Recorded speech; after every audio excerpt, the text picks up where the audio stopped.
The American Economic Foundation points out that among all living creatures, man alone is placed on Earth without a built-in book of instructions for successful living. Aside from a strong instinct to protect himself with weapons and to better himself with tools, man is born without knowledge of his own nature. Insects, animals, and birds know instinctively and intuitively what they have to do and how they have to act in order to live successfully. They do not have to wonder where they come from, where they're going, what rights and obligations they have, whether they were meant to live free or in bondage. Men, on the other hand, don't even agree on what kind of government best suits their social and economic needs. Man has weak instincts, and to add to his confusions, he has free will, which means that he can successfully contradict his own impulses. Man desires peace, yet is easily stimulated to war. He treasures private possessions, yet justifies stealing. He is capable of both tenderness and brutality. In other words, from the beginning, our ancestors were the original crazy mixed-up kids, and it must be admitted modern man is still far from rational. His only clues to the rules that will assure an orderly, productive life lie in the history of human experience, the written record of the socio-economic experiments and ideas that succeeded and of those that failed. The trouble with record-keeping, however, is twofold. First, man did not learn to write until about 5,000 years ago, and second, most of the writers of history have not always told the truth. In the written history of man, however, can be found a set of operating principles that has been proven many times over to fit the nature of man and to create a climate of progress. By studying these principles, man can gain knowledge of his own nature and learn how to act in ways that benefit rather than injure him. And heading the list is man's most important need, freedom. There is no evidence in history that man can prosper without the exercise of freedom. For example, in the communist nations of Russia and China, where more than 50% of the labor force is devoted to agriculture, food is chronically in short supply. In the United States, however, about 7% of the free labor force raises more food than the people can possibly eat. And along with bountiful Canada, we sell food to Russia and China to make up their shortages. And I just read in the Miami Herald that looks like we'll be feeding them for some years to come. The most obvious natural trait of economic man is that he does his best work, that is, makes the best use of his muscular and mental energy when he is free. He produces best when he is making his own plans and devising his own methods of carrying them out, with the knowledge that whatever the results may be, they are his results, and that whatever the fruit of his labor may be, they too are his. So it's clear, therefore, that the first requirement of prosperity is individual freedom of choice and action. But I'm not too sure that this story is being properly told to our young people in school, nor has it been properly told for decades. In June 1972, an article appeared in the Intellectual Digest titled, "Never Underestimate the Power of Children." It was written by Rudolf Dreikers, M.D., Professor Emeritus of Psychiatry, Chicago Medical School, and Director of the Alfred Adler Institute of Chicago, and by Bernice Bronya Grunwald and Floyd C. Pepper, who is Coordinator of Instruction, Multnoma's County Intermediate Education District, Portland, Oregon. In the article, it's pointed out that although we assume that many children could achieve more than they do, in many instances we equate what the child is doing with what he can do. Educational progress depends on the ability of the teacher to perceive the untapped resources of the student and to develop techniques of using these resources to best advantage. In both regards, our present culture is remiss. We hardly acknowledge the tremendous potential of each child, and we simply lack in our educational institutions the ability to evoke their latent talents. Indeed, it often seems that we systematically prevent the development of children while trying too hard to foster it. They go on to write, while we cannot base our estimate of the child's potential on any reliable proof, we find some agreement among people with vision that we're all operating at about 15% of our potential ability. If anything close to this estimate is correct, then we can attribute this general artificial restriction in our functions to the practice of impeding the development of our children. We have advocated for many years the proposition, they write, that children could learn within the first 10 years everything that presently a college graduate knows. And at the end of the article they write, the force behind every human action is its goal. To a certain extent, everybody knows what he wants and he acts accordingly. More frequently, he is not aware of his goals. The consequences of his actions, however, reveal his intentions, whether he's aware of them or not. The individual has the power to move in any self-determined direction. All his actions, qualities, and characteristics, as well as his emotions, can be understood by his effort to find a place for himself in society. A child's actions may be based on faulty assumptions about life and about himself. Although his behavior may appear to be inappropriate, it reflects his conviction that this is the only possible way for him to be significant. He cannot perceive reality as it is, only as he interprets it. How the child looks at life, at others, and at himself, and what he decides to do about it, depends on his private logic. Asking a child why he does something wrong is useless. He doesn't know. The trained educator has to help him to understand himself, his goals, his private logic. Well, it was an excellent article in what I consider to be a consistently excellent magazine, and I recommend it to you. Let's take another look at that line that goes, "The individual has the power to move in any self-determined direction. All his actions, qualities, and characteristics, as well as his emotions, can be understood by his effort to find a place for himself in society." A child's actions may be based on faulty assumptions about life and about himself. Amen. The way most children are raised in the home and in the school is to give them a completely cockeyed picture of what life in a free society can be like. They're taught to play it safe, to avoid risks of any sort, to fit in, to conform, to be one of the group, one more sheep in the herd. They're taught to tiptoe through life instead of dance and run through it. And their store of information regarding basic economics and why our system offers unlimited opportunities for growth and fulfillment to the individual is minuscule, or more usually, absent. One of my favorite thinkers and writers, Leo Roston, wrote a piece for World magazine titled "The Power of Positive Nonsense," in which he debunked some popularly held opinions. Popularly held opinions are almost always wrong. He begins by quoting the American humorist Frank Hubbard, who once commented, "'Tain't what a man don't know that hurts him, it's what he knows that just ain't so." And he says, "I know of no sounder, truer precept. I never cease being dumbfounded by the unbelievable things people believe, the cockamamie cant they convert into credos, the trumpery they never question, the twiddle, twaddle, and 14-karat drivel they incorporate into that body of unknowledge, the veracity of which everyone, in quotes, accepts. I sometimes think," he writes, "that nothing on our dizzy globe is more widely spread, more deeply rooted, more revered or fiercely defended than baloney." And as one of several examples, he cites the hallowed phrase, "idle curiosity." "I get an acute attack of the glums," he writes, "when I consider how many upright, unthinking citizens use that oxymoron day in and day out without the slightest awareness of its idiocy. If you think about it for as long as 6 seconds, you surely must realize that the one thing curiosity cannot, ever, ever be, is idle." And then going back to the article on children by Dr. Dreikers, "The greatest obstacle to growth and development, to learning and to improved function, or even to continued function on the level already reached, is discouragement, doubt in one's own ability. Our present methods of raising children confront them with a series of discouraging experiences. One either does for them what they could do for themselves, protecting and spoiling them, or one scolds and punishes. In either case, the child is deprived of the experience of his own strength." So if you think for a moment that our kids are not presented with the real facts as to their potential for growth in a free economy, and combine the fact that they are repressed into conformity with minimal standards of achievement, and consider that they see their parents and neighbors living largely parasitical lives, doing no more than they have to in order to squeak by, and that they often live in a home environment of intellectual and creative poverty, and you begin to understand why they carry from 85 to 95% of their true potential for achievement, joy, satisfaction, and fulfillment to the grave with them, unused and undreamed of. The idea is seldom, "How much can I do? How far can I go?" It is instead, "How safe can I play it?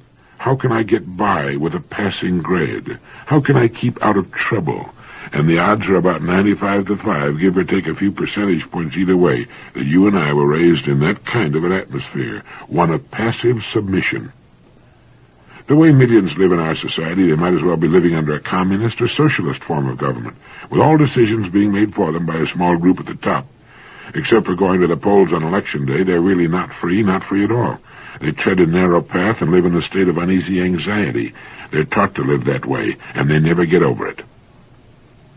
I read one time about the headmaster of an English lower grade school who always made it a point to visit a new class and ask the children the same question. He would say, "It's very important that every one of you knows the correct answer to this question. Why are you in school?" One by one, he would ask the children to answer the question, and they would try their best, but never come up with the right answer. After they had all stammered out their wrong answers, he would say, "None of you answered the question correctly. Here is the correct answer. You are in school to learn to think. And the next time I ask you that question, don't just parrot the right answer. Understand it. Think about it. You are in school to learn to think." Well, I don't know how successful he was in teaching this most valuable of lessons. It certainly stuck in the mind of the man who told the story. He was Gavin Maxwell, author of the fine and beautiful book Ring of Bright Water, among others. The children in that school, like Gavin Maxwell, were fortunate. But we know most teachers don't teach their young charges how to think because they themselves usually haven't the foggiest notion of how to think. The odds against our having had such a teacher are great, and the odds against our learning to think in our homes as youngsters are about the same. But we can learn to think through re-education, through realizing what the opportunities are in our society today, and that we're normally functioning on a fraction of our real potential, and realize that we can definitely bring more and more of the power of our minds to bear in our lives. Once a person has learned how to think, he has just about all the advantage he needs in a society such as ours. He can have an interesting, productive, and successful life. He need never remain for long in a situation he finds not to his liking. He can change it, or move from one thing to another. Knowing how to think and thus solve his problems as they arise and the problems of others, he has the kind of inner security that permits him to live abundantly in a state of what others would think of as insecurity all the years of his life. We've all seen people filing through one half of a double door. A long line of them following each other through half of the door and waiting needlessly in line to do it. And then you've seen someone open the other half of the door and breeze through. Immediately, people will plunge in behind him, but it took him to think, to ask himself, "I wonder why we're all going through half of that door like a bunch of stupid sheep." It was designed to handle twice the traffic, so he opens it and he goes through life like that, opening obvious doors, at least obvious to him, while others follow his lead. He'll do that in whatever field he chooses, simply because somewhere along the line he learned to think. Perhaps it was a wise teacher, like our English headmaster. It may have been his mother or father.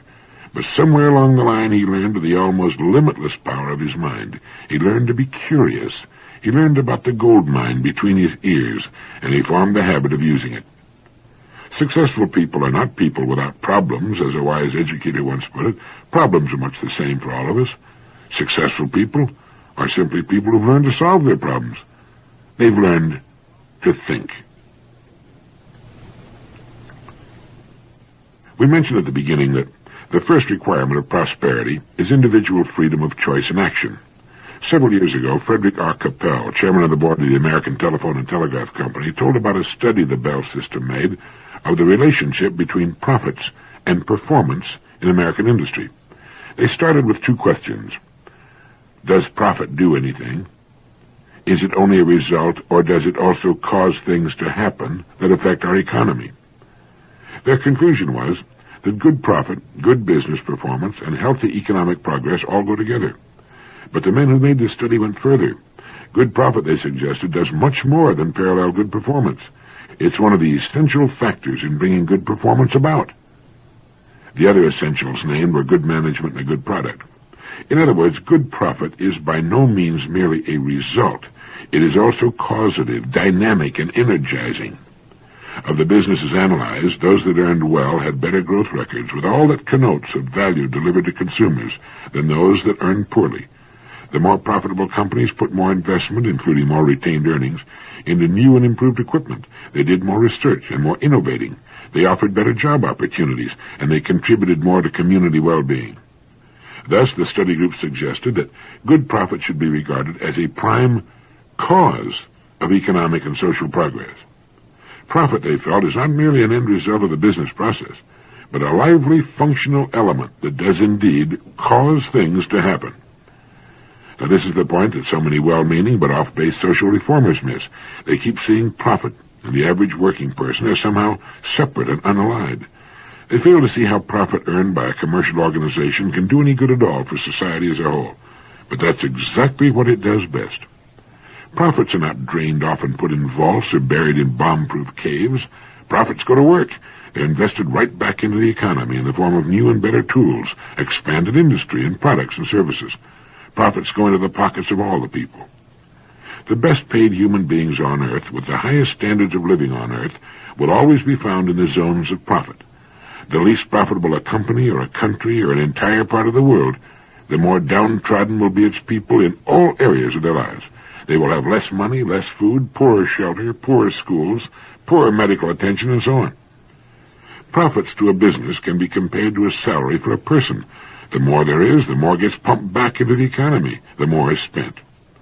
Cutting down on profits is like cutting down on a man's wages. It doesn't only hurt him and his family.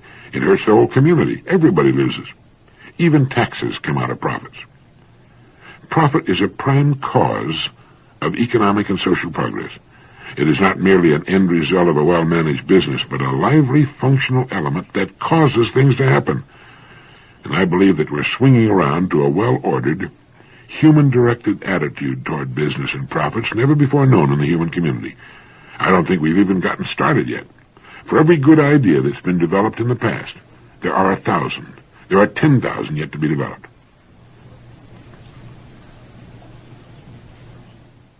In thinking, in getting ideas, what are the underlying factors of a really great idea? What causes a person to suddenly get an idea that will change his life or even the world?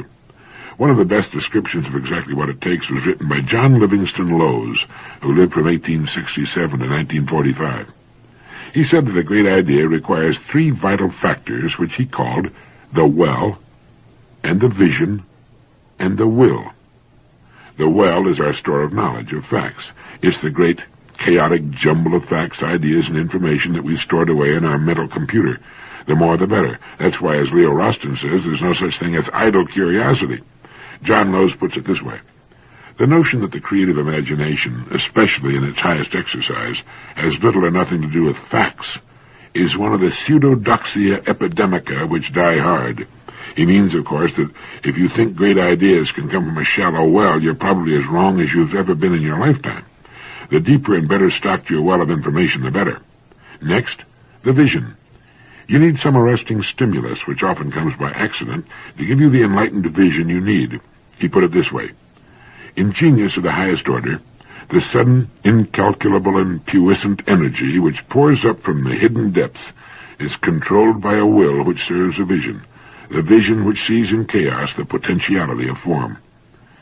Darwin had been accumulating masses of facts which pointed to a momentous conclusion, but they pointed through a maze of baffling inconsistencies. Then, all at once, the flash of vision came. He tells us in his autobiography, I can remember the very spot on the road, whilst in my carriage, when to my joy the solution occurred to me. And then and only then does the will come into play. With the infinite toil of exposition, was slowly framed from the obdurate facts the great statement of the theory of evolution.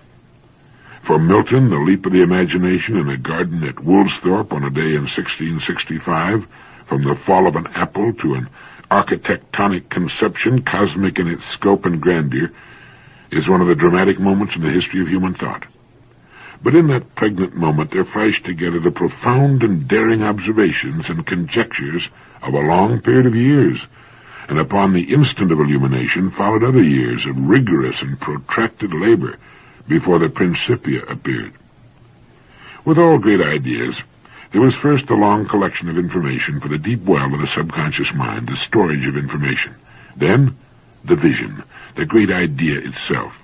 whether it was a sculpture, a book, a great piece of music, a painting, an idea in mechanics or architecture or business or anything. It can come in the middle of the night or while you're eating breakfast on an airplane or watering your lawn, anywhere. And then comes the will, the determination to do the work necessary, no matter how long it takes, to make the idea a thing of reality. The well, the vision, and the will. The 3 steps necessary for the completion of a great idea. It's been written that the road to Xanadu, as we have traced it, is the road of the human spirit, and the imagination, voyaging through chaos and reducing it to clarity and order, is the symbol of all the quests which lend glory to our dust.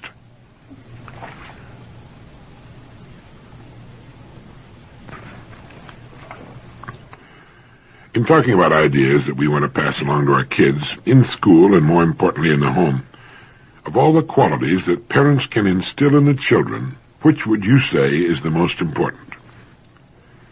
Sometime back, the editors of a business magazine conducted a survey on what qualities it takes to be successful. They didn't indicate what they meant by successful, but since the survey was by the editors of a business magazine, it was naturally assumed that what was meant was success in business. Well, interestingly enough, the same number 1 quality emerged for success in business that came up for success as a father or mother. And do you know what that single quality is? 1 word. Integrity. There are millions today who will laugh at that, but the odds are good that neither they nor their youngsters are doing too well. Do you remember when General Dean was taken prisoner during the Korean War? The Chinese communists led him to believe that he was soon to be executed. It was a calculated part of their torture, and General Dean thought they were going to kill him. In what he thought was to be his last letter to his wife, he included instructions for his son, and he wrote, "Tell Bill, the word is integrity." Children who are taught the importance of integrity never seem to lose it. It becomes a part of their being, their way of doing things, and more than anything else, it will guarantee their success in life as persons. Integrity is what a man wants in his wife, and she in him. That's what we look for and hope for in a doctor or a dentist, the man who designs and builds our home, the man we work for, and the people who work under us. It's what we want more than anything else in a politician or an appointed official, in judge and police officers. Integrity is honesty, but much more than the superficial kind of honesty that keeps a person from stealing or cheating. Integrity is a set of mind and character that goes all the way through, like good, solid construction. If a person is offered a large bribe, and for an instant weighs the size of the bribe against the chance of discovery, he's not an integrous person. He's simply an expedient person, playing it safe, a basic crook. The integrous person cannot countenance a bribe. It goes against his grain. You might as well ask him to flap his arms and fly like a bird. There's no way he can do it, any more than General Dean could possibly do what the enemy wanted him to do under the threat of execution. It didn't enter his mind. And integrity, or the lack of it, is generally taught in the home, in little as well as big things. In business or in life, the number 1 quality is integrity. For most people, it would seem getting through life is a matter of managing a compromise between integrity and expediency. Integrity is all well and good, and everybody would like to have the word apply to him, but there are times it is usually thought when it's perhaps best to wink at integrity and indulge in a little larceny, or remain silent when to speak one's mind might result in a loss of popularity or ostracism of some kind.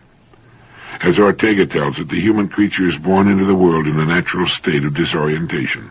He is the only creature on earth who is not at home in his environment. He must, and he does, in a godlike fashion, create his own life, his own world. Now that's an awesome thing to think about. The responsibility is onerous, frightening. To present a white knight-like facade of unblemished and unsullied integrity is not only difficult, to most people I'm sure, it's also a little ridiculous. The old battle cry of the mob is, "Everybody does it. Why shouldn't I?" And that's exactly why the person of integrity doesn't do it. They will ask, "What are you trying to be, a Boy Scout?" What's wrong with being a Boy Scout? Why shouldn't we go straight in a time when such an attitude needs all the recruits it can get? Integrity in business is the surest way on earth to succeed. Sometimes it might seem that What you're doing is going to cut into profits, but it inevitably ends by increasing profits. I was talking to a well-known, highly respected Florida real estate man the other day, and this subject came up. He's been in the real estate business in Florida for more than 30 years and has long been a champion of going the extra mile, doing much more than he needs to in order to get by and earn a profit. He told me that the more he works for the good of the consumer, the customer, and of the community at large, the more money he makes. If he could get by putting 5 lots on a piece of property and digging the canal 5 feet deep, he puts 3 lots on it and digs the canal 12 feet deep. And if the code requires a landfill of 5 feet, he makes it 7 feet. By so doing, he's earned the admiration and respect of everyone in the community, has built a tremendous reputation for integrity, and has become a millionaire in the process. Call him a Boy Scout, and he'll smile and say, "Thank you." When we put the well-being of people in first place, we'll never make a mistake. People first, profit last. And the more you do it, the bigger and better your profits become. It's the old law of cause and effect. In my opinion, there should be courses in integrity. Someone once wrote that if honesty didn't exist, it ought to be invented as the best means of getting rich. But kids don't learn integrity when they see their father bringing home loot from his place of employment, or bragging about how he cheated on his income tax, or lifting towels and other loose impedimenta from a hotel or motel room. Yes, tell Bill the word is integrity. In a product, a service, or a human being, integrity is priceless and can only lead to success in the long run. We've all played golf with people who conveniently forget strokes. They fool no one, least of all the other club members, and they become objects of derision. And every week we read in the newspapers of men, quite often in high places, whose lack of basic integrity has landed them in trouble with the law, with the resulting damage to themselves and the members of their family. They were not taught the importance of integrity as youngsters, and failed to mature and learn the importance of it as adults. I came across a great line the other day. It was written by Emanuel H. Demby, and it goes, "Self-confidence is like a psychological credit card." It's true, and to my mind, the best way to develop self-confidence is to know that you're operating on absolutely sound ground rules. Now, the majority, I'm afraid, does not do that, not because they wouldn't if they knew what the rules are, but because their education is faulty. To again quote Frank Hubbard and Leo Roston, "'Tain't what a man don't know that hurts him, it's what he knows that just ain't so." An excellent book that I enjoyed tremendously and want to reread is The American Idea of Success by Richard M. Huber. Huber gives the best description of why Americans are so hipped on success without really knowing the definition of the word as it applies to our lives I've ever read. He points out that the most important element in the foundation of American civilization was not economic, political, or ethnic. It was religious. Nowhere is the importance of Puritan Protestantism more apparent than in explaining why Americans were ambitious to succeed. The Christian goal of the Middle Ages was to know and do the will of God. Although ambition was not entirely smothered, one was expected to do his duty in the station of life to which it pleased God to call him. The Christian goal of Puritan Protestant America was also to know and do the will of God, except that man's understanding of God's will had changed. The quest for grace became a quest for wealth. If, as Gunnar Myrdal perceived, Americans worshipped success, it was because Americans from early in their history worshipped a God that they were confident wanted them to be a success. The consequences of this conviction were immense. All societies pursue certain objectives that they define as saintly. Yet some societies, like America, ended up wealthy by pursuing what they believed was saintly. Piling up a fortune was a way of worshiping God and a visible proof of his favor. As Erich Fromm has pointed out, this ethic supported the feeling of security and tended to give life meaning and a religious sense of fulfillment. This combination of a stable world, stable possessions, and a stable ethic gave the members of the middle class a feeling of belonging, self-confidence, and pride. Puritan Protestantism ideologically supported productive personal qualities. It may also have psychologically helped to mold such qualities into its believers. How did Puritan Protestantism build in entrepreneurial traits of initiative, self-reliance, and risk-taking? Well, rather than a priestly intermediary standing between man and God within an authoritarian framework, which might have led to passive dependency, Protestantism stressed individual decision-making, with no intermediary between man and God. This process translated itself into individual decision-making in secular affairs.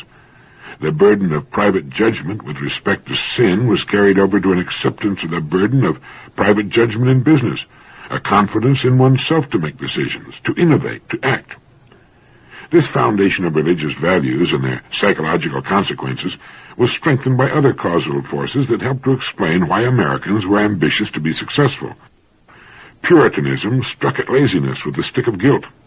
Capitalistic values tempted ambition with the carrot of self-interest, and by the end of the 18th century, reaching for the carrot was not only for the good of the self, but for the good of all.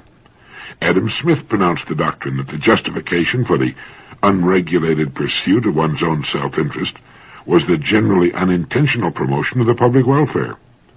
Puritanism and Adam Smith had bequeathed a good conscience to the businessman. Doctrines of economic and political individualism encouraged the ambitious to get on. What the rights of the voter were to political democracy, the achievement of the self-made man was to economic democracy. Individualism was encouraged by an optimistic belief that one could rise in a land of opportunity. You can't keep a good man down. In the American open-class system, status was attained by achievement rather than by ascription. No titles or legal safeguards protected an individual from skidding into an inferior class position during his own lifetime. At the same time, he was not formally denied entrance into a superior status. Every generation in America has had its nose pressed against the window pane, dreaming above its station, and encouraged to do so by the values of the society.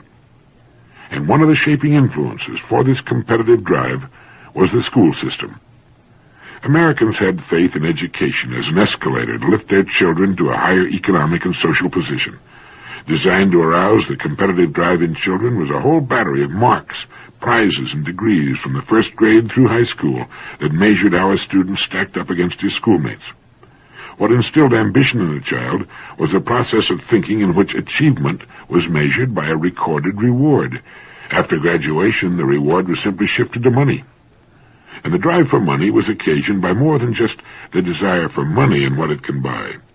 Money and the education it confers on following generations in America determines one's social standing. If not in the first generation, certainly, if there's enough money, in the generations to follow. The most socially prominent families in America are built on nothing but great piles of money.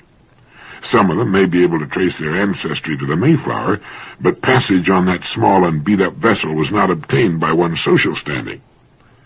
I think it's a wonderful thing that a person's standing in the community does not rest upon the titles of his ancestors. As someone has commented, the best part of such people are often underground. But to equate social standing with a lot of money is just as ridiculous. The fact that a person can buy the biggest house in town and staff it with servants does not in any stretch of the imagination cause him or her to be superior to any other person. To assume such an attitude is a sign of infantile stupidity. If you've got the money, great. Enjoy it and spread it around and pass it along to the kids if you like. But don't get on your high horse because your grandfather had a good idea and some perseverance. But by all means, read The American Idea of Success by Richard M. Huber. It will give you a brilliantly clear picture of just what the title implies, and by so doing, it helps you and me get a clearer picture of what real success as a person is all about. I have a good friend who's a highly paid executive with one of the country's largest corporations. He and his wife have 5 children, and they have vowed not to leave a dime to any one of them. It's a wonderfully happy family, and the children, now grown and married, are doing fine on their own. But they've known for years not to expect a legacy. I'd be the last person in the world to cheat them of the opportunity and the fun of making it on their own, says their father, and so he arranges to spend every dime of his considerable income every year. He has provided for his retirement, carries enough insurance to protect his wife, and that's it. He has a wonderfully healthy attitude towards money and enjoys it fully without worrying about stacking it up. Money is the harvest of our production and can be used to purchase the production of others. It's a good thing, and with it we can live and enjoy the good life, and that's about it. To ascribe other values to it is a sign of immaturity.